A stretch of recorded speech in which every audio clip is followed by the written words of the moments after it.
All right, going back to Siddhant. Siddhant, over to you. The first comments have already started coming in as the Chinese president is speaking. We just had a visual of how everyone's seated. Give us more.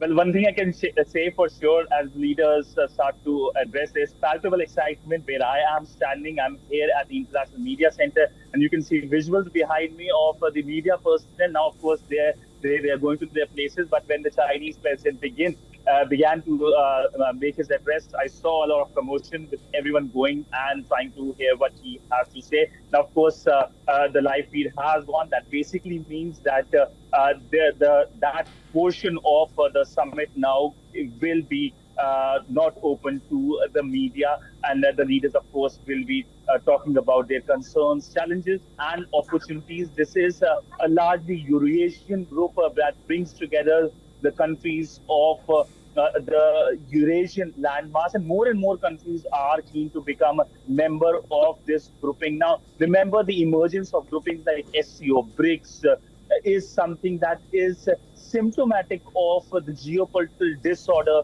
the world is facing, a dysfunctional United Nations as well. Since the start of this century, we have seen emergence of BRICS and SCO. BRICS, of course, started as an economic grouping, but increasingly taking the political role as well in many ways. SCO, of course, is led by Russia and China. There's G20 as well that emerged after the economic crisis of 2008. And we saw how during the COVID pandemic, it was groupings like the G20 that played more role than the United Nations. So as India has been saying, reforming the United Nations is important. In fact, I do expect the Indian Prime Minister to raise this issue at the SCO grouping as well during his address. So today's meeting goes into this larger trend we are seeing, where there are groupings that are now becoming a key pillar of the new geopolitical order, which is now led by, in many ways, a multipolar world, a multipolar Asia, and also countries like India and China as well. India, of course, is now the most populated country. It is the 5th largest economy.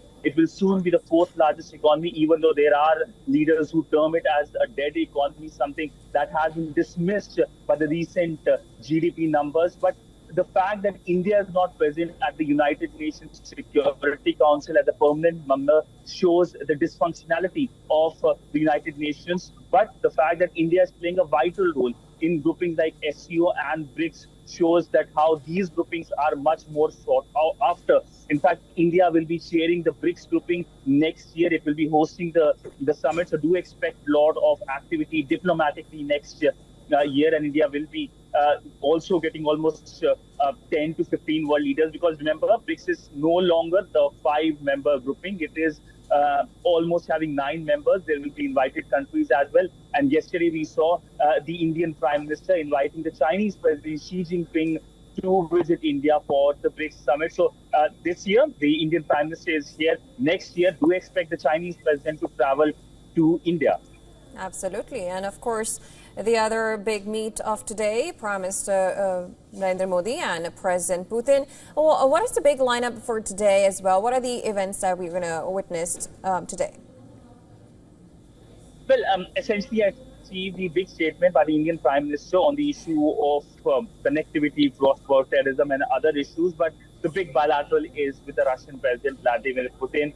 This is a meeting that basically focuses on his upcoming visit, the Russian President's upcoming visit to India. It also focuses on key elements of the relationship, whether it's defense, whether it is the issue of energy, whether it is the issue of trade, and of course, people-to-people relationship. There are few challenges as well. Increasing trade deficit is a concerning development for India, but also there are more convergences now, and you do not expect the Russian side to indulge in actions, which of course we saw earlier today from the Trump administration. In fact, we have seen a lot of changes in last 70 years since the New World Order emerged after the end of the World War II. But one thing has stood as a relationship that is a time-tested one, that is India-Russia relationship. And this is a relationship which is much celebrated both by the Indian side and by the Russian side.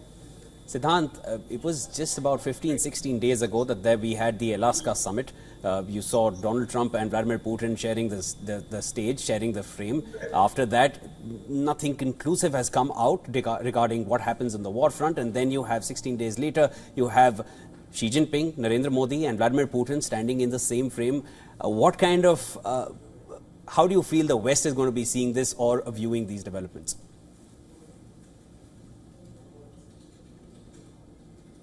In some global capitals, but jokes aside, this is something that will be, in a sense, noted by Western capitals, Western diplomats and Western leaders, coming at a time when India-US relationship is on a downward trend in many ways, primarily because of Donald Trump's actions, his imposition on tariffs, or what is termed as a sanction by the White House spokesperson. We have seen the trade advisor almost on a daily basis coming out with comments against India, which is seen as a rant. So there is a clear dichotomy. There is a relationship that is going downhill that was seen as the most consequential relationship. In fact, the American leader used to talk about it publicly in a very positive manner, but now in a complete reversal, it is seen as something which is in negative territory. And while we see India-China relationship witnessing an uptick, of course there are challenges. There is the border issue as well, but both sides now trying to normalize the relationship. We have a very stable relationship with the Russian side, the Indian side, and of course today's meeting will be seen as important in terms of playing into making it much more stable, much more consolidated at the time when Donald Trump's main worry, in fact main point of concern has been India importing energy from Russia. So India is basically juggling between Beijing, Moscow and United States. And in this juggling, we have seen how there has been a complete change in the relationship, the characterization of relationship in just 1 year. In fact, in just few months since Donald Trump has taken charge. No, that's true. And of course, when it comes to India, they have been maintaining an independent foreign policy. It's not just about relations between U.S. or India or India or China. They have been talking about multipolar polarism whenever we have seen Indian Prime Minister speak. Talk more about that, about the other leaders or interactions that Indian Prime Minister has had so far at the SCO Summit. Well, I would say the day one was a day full of a lot of engagement. We saw the visuals of the Indian Prime Minister meeting with several world leaders, many of them from Central Asia, many of them from the region. The Indian Prime Minister met with the Nepali Prime Minister. He met with the Maldives President. We know that the Nepali Prime Minister is going to come to India later this month in an important visit. This is his first visit to India since taking charge.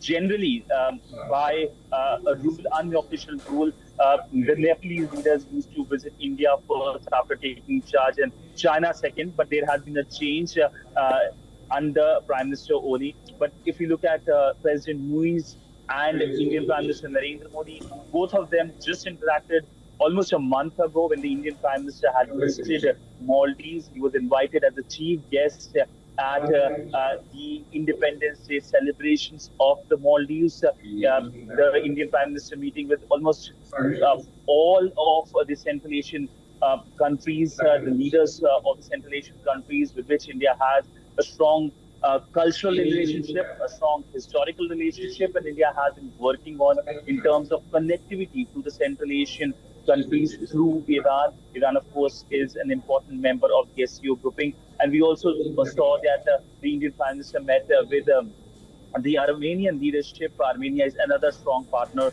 of India. So SCO provided a lot of opportunity for the Indian Prime Minister to engage with all the world leaders, especially from the Eurasian landmass, but also for India to engage with the big powers in many ways, China and Russia. And these are structured bilateral meetings. These are not full aside. These are not informal conversations. These are with delegation level that shows that how importance has been given by both sides, by the Indian side and the Russian side, by the Indian side and the Chinese side. will build upon the relationship in the various pillars. I've already talked about the pillars with Russia, but in terms of pillars with China, economics has been an important pillar. There is no denying that. And we know that as with Russia, India's concern with China is the widening trade deficit. India wants China to import more from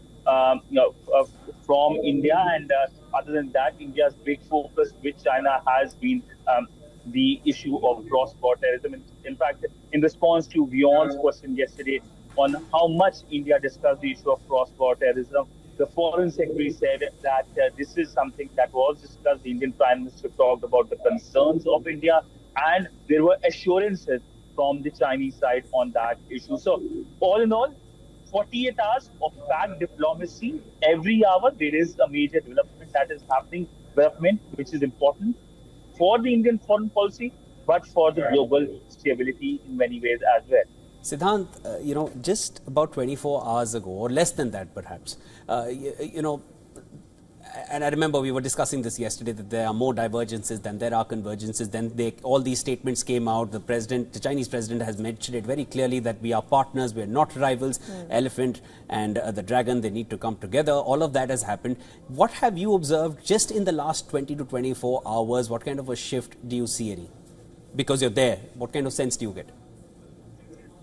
Well, I like to say that shifts, of course, are more of a trend in many ways, because trends are something that we have witnessed in last few months. The trend of increased divergence between India and the United States, but in terms of convergences, they're already with the Russian side. But how India and China are engaging with each other in every step possible. Now, this bilateral meeting that happened just yesterday is just a culmination of what has been happening in last few months since both the leaders met on the sidelines of the Kazan summit, the BRICS summit.